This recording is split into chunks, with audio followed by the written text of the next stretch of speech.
Easy Mega Studio. Make Eritrea great again. Like, subscribe and share.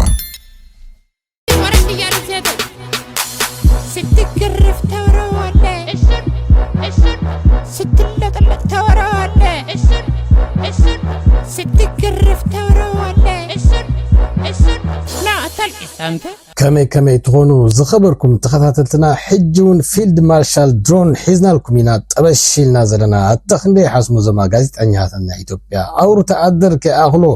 ዶክተር ማይ ወሲቆሞ ሕጂ ድማ ግርምስ ማጠሚቆሞ አባው ሸታን ኩብል ገሊጾሞ አይጣዓሞን ዶክተር ማይ ጣልማይ ናይ ክፍአት ናይ ተንኮል አላማይ ሕጂውን አብዝር አስቲ ጀንዚ ዝብል አዲስ አበባ አጽኑዕ ከባ ጽኑዕ ሓልዋ ዝብል አርስቲና ሕዝናልኩም ቀሪብና ዘለና ጀንዚ ናይ አዲስ አበባን ከባቢያን ራዕዲ ይፈጥሩ ከምዘለው ህዝቢ አፋር አንጻር ስርዓት አቢ ይላል ከምዘለው ናይ ፋኖ ስትራቅ ስልትታት ናይ ትግራይ ድልውነትን ዘአመሰሉ አገድስ ዛዕበታት ሒዝና ቀሪብና ለና ዝኸበርኩም ተኸታተልና እዚ ሜጋ ስቱዲዮ ድሮን ዘዳሎ ጽሑፊው ጀንዚ ናይ ፊሊፒንስ ጀንዚ ናይ ኢንዶኔዚያ ጀንዚ ናይ ኔፓል ጀንዚ ናይ ሰርቢያ ማዳጋስካር ሞሮኮ ከምኡን ናብ ኬንያ ጀንዚ يقولوا حجونا بኢትዮጵያ ትኺት ከም አይላይ ከፈል ክቡር ዋጋ ዕብሮም ከሐጽራሎ ዞም ናይ ዝንጀሮ መንጋ ዝትኹሉ ንጋድም ዝግረፋሉ ሃይ ጠበሽ በዓል ትማርቴሮ ተቀባበል ላይክ ሰብስክራይብ አግጩ በዘይ ደንበር በርበር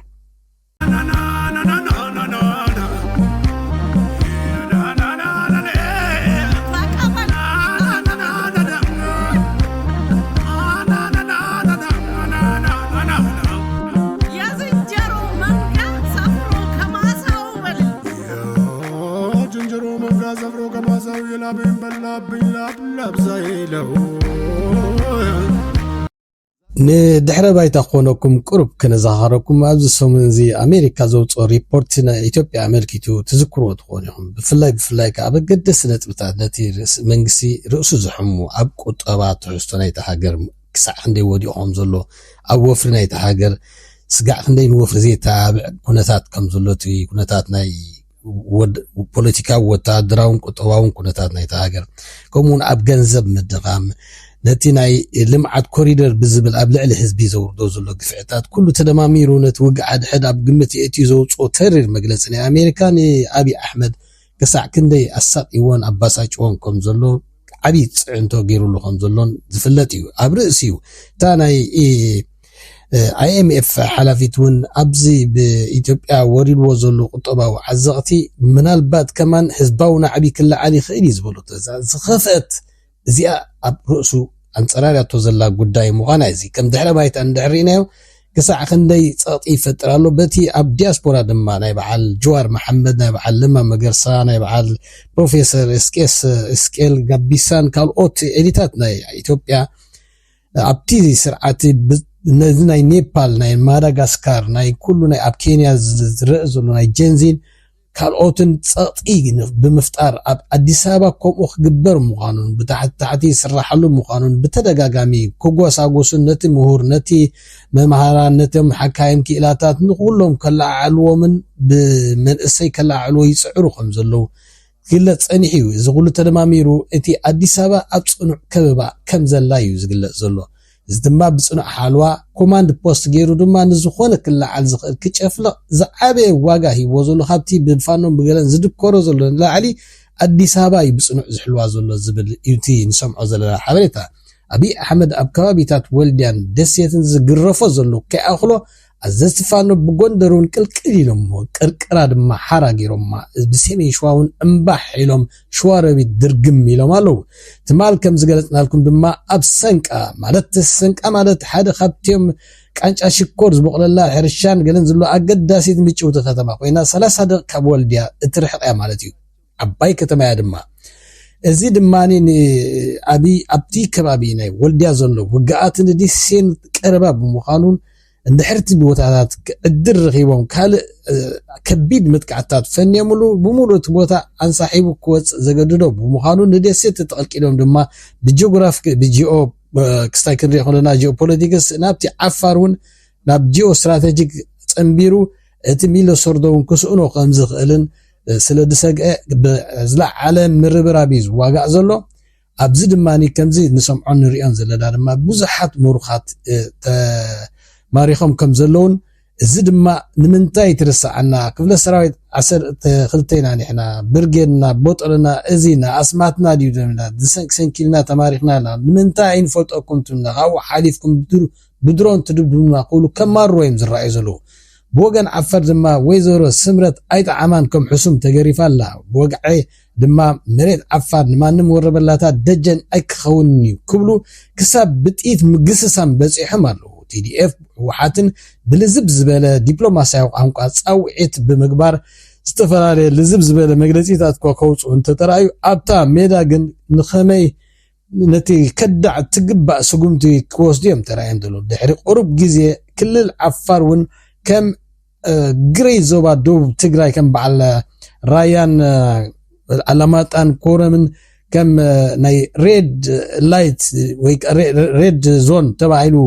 ናይ ውግእ ሓደጋ ዝዳልወላ ነበረ ኣቢ ኣብዚ ዓፋሩን ከይሰኣና ኣይክተርፍኒ ምክንያቱ እቲ ዕጡቕ ሓይሊ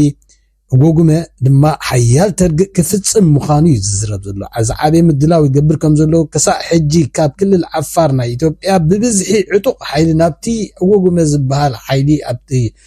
ኤርትራ ሰጊሩ ዘሎ ይስለፍ እዩ ዘሎ እዚኦም ከዓ ተወዲቦም ተዋዳዲቦም እንታይ ዓይነት ስጉምቲ ከም ዝወስዱ ክንርኢና ማለት እዩ ዝመፅእ ናይ ባይቶና ኣቦ እምበር ኣቶ ኪዳነ ኣመነ እውን ኣብ ሚድያ ተቐልቂሉ ነይሩ ናይ ሰሜን ኔቶ ክንምስርት ኣለና ዝብል ሓድሽ ትረኻኻ ሒዙ መፂኡ ኣሎ እዛ ናይ ሰሜን ትብል ትረኻ ንብዙሓት ተሕጉስ ኣይኮነትን ምክንያቱ እዚኣ ብኡ ጌራ ንዓንሳ ናይ ሴሚቲክ ትብል ሃይማኖት ጠርኒፋ ቋንቋ ጠሚራ ስለትመፅእ ብሕፅር ዝበለቲ ግእዝ ኣጋእዝያን ዝበሃሉን ዝመሳሰል ኩነታት ስለ ዝረኣዮ ብዙሕ ሰብ ተሕጉስ ኣይኮነትን ግና ከምኣ ክብል ተሰሚዕሎ ናይ ኣብ ወተሃደራዊ ፀጥታን ኔሽን ስቴት ኮይንና እንድሕር ብኮንፌደሬሽን ቆይምና ምስ ኤርትራ ተደሚርና ሓደ ኔቶ ናይቲ ዞባ ክንፈጥር ኣለና ዝብል ሓሳብ እዩ ኣቕሪቡ ሓሳብ ክቐርብ መሰሉ እዩ እቲ ካልእ ንሰብ ብከምዚታት ዝመሰለ ትረኻታት ዝትንከፍ ስለ ዘሎ ግን እሱ እውን ኣብ ግምት ምእታው የድልዮ እቲ ብወገን ኤርትራ ብመገዲ ኣወል ኣብ ልዕሊ ኤርትራስ ይትረፍ ኣብ ልዕሊ ትግራይ ሓንቲ ጥኢት እንተተኪሳ ድሮናትን ሚሳይላትን መካናይዝን ሻዕብያ ከም ሕሱም ኣብ 4 ኪሎ ክጓዝም እዩ ዝበላ ድማ እዚኣስ ትደጋገም ሻዕብያ ይገተር ምስጋዕ ገልጠም ክብል እዩ ወሲኹ ኪዳን ኣመነ ብዓጎስ ክቕበሎ ተራእዩ ነቲ ኤርትራ ብዋጋ ክንክሕሳይናን ትግራይ ዘስምዕ መልእኽቲ ብጻይ ኣባ ውሸታም ኣቢ ንናጽነት ኤርትራ ኣይፈልጥኒ ክብል ተሰሚዑ ነይሩ ብዙሓት ሰባት ነዚ ተገሪሞም ከምዚ ኢልና ከምቲ ኢልና ክብሉ ይሰምዑ እዚ ግን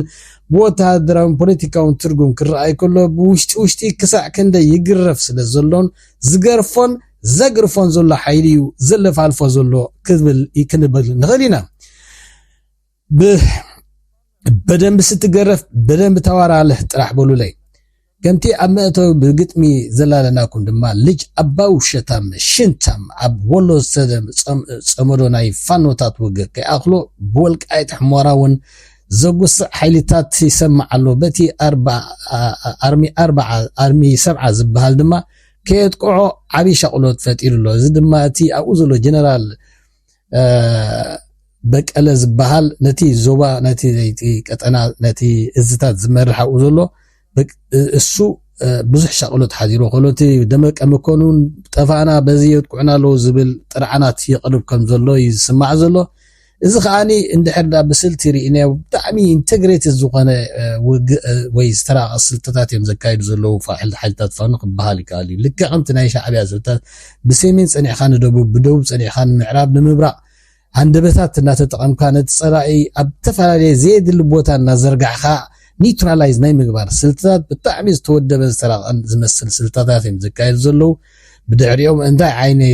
ሓይሊ ኣሎ ናይ TF ድዩ ናይ ሻዕብያ ድዩ ናይ ኩሎም ድዩ ኣይተፈልጠን ዘሎ ግን ቁሩብ ካብቲ ዝሓለፈ ስርሒታቶም ዝተመሓየሸን ሃይብሪድ ዝኾነ ወር እዮም ዘካይዱ ዘለዉ እቲ ኣብይ መዓስን እቲ እዘን ንሞት ዝተፈርዳ 9 እዝታት ኣብ ሙሉእ ክፍለ ኣምሓራ ተሰሊፈን ዘለዋ ኣብይ መዓስን ከመይን ከም ዝጉዝያ ሻዕብያን TDFን ይሓስቡለን ይመኽሩለን ከም ዘለዉ ብዙሕ ፅንፅታታት ይስማዕ እዚ ድማ ንኦላ ኣሰሊፎም ኣብ ዝተፈላለዩ ግንባራት ከዳኽሞን መቃቂሎም ክቆትልዎን ከም ዝኽእሉ ብዙሕ ትንታነታት ኣሎ ትግራይ እውን ነዚ ብግቡእ ገምጊሞም ኣብ ዝሓለፈ ብዝተዓፃፀሰ ተወዲቦም ዕጥቅታቶም ሎጂስቲክ ኣፅዋር ሕክምናዊ ሎጂስቲካውን ምድላዋቶም ከን ዘፃፈፉን ዝሰለኸ ምንጭታት የመላኽት ኣሎ ጽምዶ ኩዳዮም ብቲቪ ዘርኢ ኸምበር እታ ስብራሲ ብኣንደርጋውን ብግብርያ ትስራሕ ዘላ እዮም ዝብሉ ዘለዉ ናብታ ቀንዲ ዛዕባ ክንኣቱ ቀውዕ ዓረብ ብቀውዒ ጀንዚታት ተተኪኣ ናይ ኔፓል ናይ ፊሊፒንስ ናይ ኢንዶኔዥያ ናይ ሳይቤሪያን ናይ ሰርቢያን ናይ ሓያል ጽልዋ ዘሕደረሎም ጀንዚ ናይ ማዳጋስካር ዝኽፈል ዋጋ ከፊሎም ነቲ ስርዓት በንቂሮም ኣለዉ ብማዳጋስካር ኣቢላ ድማ ሞሮኮ ሰጊራላ እቲ ዓሚ ኣብ ኬንያ ነውፂ ፈጢሩ ዝነበረ ናይ ኬንያ ጀንዚ ኣብ ክልል ኦሮሚያ ሓያል ጽልዋ ከም ዘሕደረን ኣብይ ኣብ ብቕፅበት ኮማንድ ፖስት ከቀውን ከም ተገደድን ንክመፅኦ ዝኽእል ናይ ጀንዚ ቄሮን ቄሬትን ንምጭፍላቅ ድማ ዝላዕለ ምድላዋት ክገብር ይጸኒሑ ኣብ ኣፍሪቃ ዘለዉ ጀንዚ እቶም ላዕሊ 70 ዝኾኑ ትሕቲ 35 ዝዕድሚኦም ኮይኖም ንኩሎም ናይ ሓባር ዘመሳሰሎም ረቋሒታት ከም ዘለዎምን ቅጥዒ ዝሰኣነ ፍትሒ ኣልቦነት መሰረታዊ ምግሃዝ ሰብኣዊ መሰላት ሃገር ሙሉእ ዝዘምት ብልሹው ስርዓታት ክሳዕ መሰረታዊ ማሕበራዊ ኣገልግሎታት ክህብ ዘይክእል ልሙስ ስርዓት ዊክ ዝኾነ ኢንስቲትዩሽን ከምኡን ፍትሒ ኣልቦነትን ልዕለት ሕግን ኣብ ዝተረግጸሉ እዋን ጸዓት ማይ ኤሌክትሪክ ኣገልግሎት ጥዕና መጓዓዝያ ህንፃ መንበርን ክሳዕ ወፍርታት እውን ክገብር ዘይክእል ልሙስ መንግስታት ዝውንስ ብምዃኑ እዚ ምሕራም እዚ ብሽቆሎት ኣልቦነት ዝተደኮሩ መንእስያት ብምዃኖም ነቶም ንዓመታት ስልጣን ንበይኖም ብሒቶም ሃገር ብዘይኒ ሕስያት ዝዘምቱን አንሲቪላይት ዝኾኑ ሊደራት ኣን ኢምፓቴቲክ ዝኾኑን ኢሞሽናል ኢንቴሊጀንስ ዘይብሎም መራሕቲ ብምዃኖም ዕድላት ወለዶታት ስለ ዝሕረሩ ወረበላታት መንጋታት ካብ ስሩ ንኽብንቁሩ ጀንዚ ኣፍሪቃ ዝተላዕልዮም ዝመስሉ ትኺት ከም ኣይላ ፊልድ ማርሻል ድሮ ናይ ሲነ ጀንዚታትን ተመራማሪ ካብ ሜጋ ስቱዲዮ ዛሬ የምናስጀምረው የሪፋይነሪ ፕሮጀክት ለኢትዮጵያ አዲስ አይደለም። በ1959 ዓመተ ምህረት እንደ ኢሮፒያን አቆጣጠር በአሰብ ፖርት አካባቢ 500,000 ሜትሪክ ቶን ማጥራት የሚችል ሪፋይነሪ ኢትዮጵያ ገንብታ ነበር። ከአራት ዓመት በኋላ 1963 ዓመተ ምህረት ወደ 800,000 ሜትሪክ ቶን አሳድጋ ነበር። አለመታደል ሆኖ ፖርቱን ስናጣ ቢያንስ ሪፋይነሪው የኢትዮጵያ ሀብት ኢንቨስትመንት ስለሆነ ወይ ወደ አዋሽ ወይ ወደ ድሬዳዋ መምጣት ሲገባው ሪፋይነሪው ምዛው ቀልጦ ቀረ። ይህ ጉዳይ ሀገር ወዳድ ለሆኑ ኢትዮጵያውያን የሚያስቆጭ የሚያንገበግብ ጉዳይ ነው። ፖርት ላይ ኢንቨስት አድርገን ኤርፖርት ላይ ኢንቨስት አድርገን መንገዶች ላይ ኢንቨስት አድርገን እነዛን እንኳን ማጣት ሳያንሰን በብዙ ሀብት የተገነባ ሪፋይነሪ ደግሞ ለኢትዮጵያ ብቻ የሚያገለግል ሪፋይነሪ በቆመበት እንዲበላሽና እንዲጠፋ መደረጉ እጅግ የሚያስቆጭ ተግባር ስለሆነ ያ ቁጭታችንን በምሬት በለቅሶ በሐዘን ሳይሆን እንዲህ በተግባር በመስራት መወጣት ስላለብን እዚህ ቦታ ዛሬ ያስጀመርነው ሪፋይነሪ 3.5 ሚሊዮን ሜትሪክ ቶን ማለት እዚያ አሰብ ካጣ ነው ቢያንስ 4 እጥፍ ማለት ነው። መበቀል በተግባር ማለት እንደዚህ ነው። 800,000 ሲጠፋ 3.5 ሚሊዮን አድርጎ መስራት ማለት ነው። ፌደራል መንግስት የትግራይ ኃይሎችን ካላጠፋው እንቅልፍ አልተኛም ብሎ ወስኗል በአንድ በኩል። በሌላ በኩል ደግሞ የባህር ጥያቄ ያለ ቦታውና ያለ ጊዜው አንስቶ በኤርትራ ላይ ጦርነት የማወጅ ስራ እየሰራ ነው፣ የማስፈራራት ስራ እየሰራ ነው። እንዲህ አይነት ፖለቲካዊ ሁኔታ ሲፈጠር እነዚህ ሁለት ኃይሎች ትብብር አያስቡም ልል አልችልም። ገፊ ምክንያት አለ ወደዛ እንዲሄዱ የሚያደርግ ያ ግንኙነት ያ ስምምነት በኔ በኩል ማለት ነው። በቂ መረጃም ባይኖረኝ ባላቅ በዛ ደረጃ የሚደረግ ትብብር ለትግራይም ለኢትዮጵያም ይጠቅማል የሚል እምነት ባይኖረኝ ትብብሩ ግን አይኖርም ብዬ ልል አልችልም። እንዳውም ገምት ካልሽ የመሆን እድሉ ሰፊ ነው የሚል እምነት ነው። ይሄ በስልጣን ላይ የተቀመጠ መንግስት ይሄን ነው ማወቅ ያለበት። ሰሜን ህዝብ አልተጠቀም፣ ተዋረደ። ሴቶች እኮ አሁን በወንድ የተደፈሩት የኛ ወታደሮች ግን በሳንጃ ተደፍረዋል።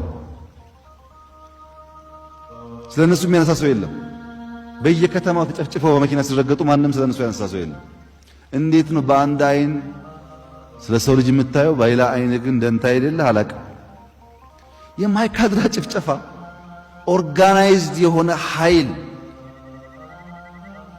በገዛ አገራቸው ዜጎች ሸቅለው የሚኖሩ ዜጎች ጨፍጭፎ ያው የሚታወቅ ነው። ሁሉም ያየው ጉዳይ ነው። ማንም ሰው ደንታው አይደለም። የማይካድራው ሰው አይደለም፣ ችግር የለውም ባይነገርም፣ ዋናው አሁን ያለው ብቻ በደል ነው። ማይካድራ የተጨፈጨፈው ጭፍጨፋ እስካሁን የትም ቦታ ላይ በዛ ልክ ኢትዮጵያ ውስጥ አልተደረገም። አሁን ባለው ኦፕሬሽን አልተደረገም፣ ግን ተረስቷል። ማይካድራ ትዝም አይላቸው። የጎንደርና የባህር ዳር ኤርፖርት አሁንም እኮ ለጥገና ቢሊየንስ እየጠየቀን ነው ያለው። ጁንታ ያፈረሰው በሮኬት በእኛው ሮኬት ማንም ሰው ደንታው አይደለም። ባህር ዳር ላይ ሰው ሞቷል። ጎንደር ሮኬት ሲተኮስ እንደ ቤተሰብ ደባርቅ ላይ ያለቁ ሰዎች እንደ ቤተሰብ አንድ ፋሚሊ ያለቃል። አርሶ አደሮች ማንም ሰው ያነሳ። አረ የትግራዩ ይቅር ቤኒሻንጉል ላይ መተከል ዞን ስላለው ጭፍጨፋና መፈናቀል ማንም ሰው አያነሳም። ለምን? እነሱ ጥቁሮች ናቸው፣ አርሶ አደሮች ናቸው፣ ምንም ገንዘብ የላቸው፣ ፌስቡክ የላቸው፣ ሎቢ አይቀጥሩ። ምን ያስፈልጋል ስለነሱ መናገር? አንድ ሰው አይናገርም።